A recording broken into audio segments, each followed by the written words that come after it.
How to tell if a boy likes you. I sit up taller, clear my throat, and speak in my most authoritative, official-sounding voice. 1. You catch him looking at you a lot. 2. He goes out of his way to sit with you. 3.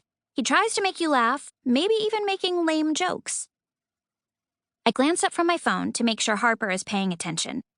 She's sitting next to me on her bed, bent over her sketch pad, green marker in hand, completely absorbed in her latest drawing. She hasn't looked up even once. "Harper," I whine, "did you hear anything I just said?" "Mm-hmm," she says distractedly, which I know is her code for sort of. "It's confirmed. Elliot Phillips totally likes you. It says so right here." I tap the screen where I have my favorite quiz app open, and I'm reading from a checklist that's supposed to help you decipher the confusing behavior of boys. In my opinion, they don't have enough information on this subject. Why aren't there entire libraries filled with this stuff?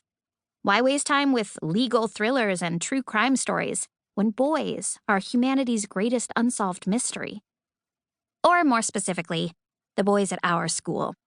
I swear, they're all cryptic aliens from another planet where they speak a completely different language. Sometimes, they don't even use actual words. I'm serious.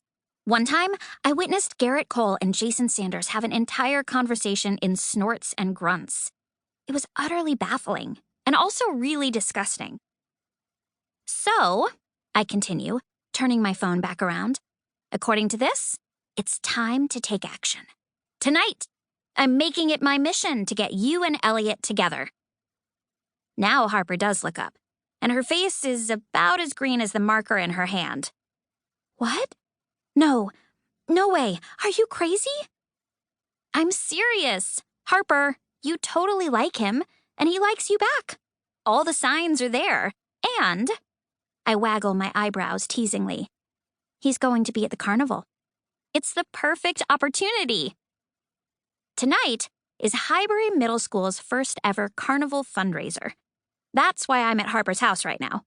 I've assigned myself the job of helping her pick an outfit. She doesn't know this yet, but I've got big plans for tonight. Ever since I heard about the carnival, I've been devising the perfect, foolproof strategy for getting Harper and Elliot together.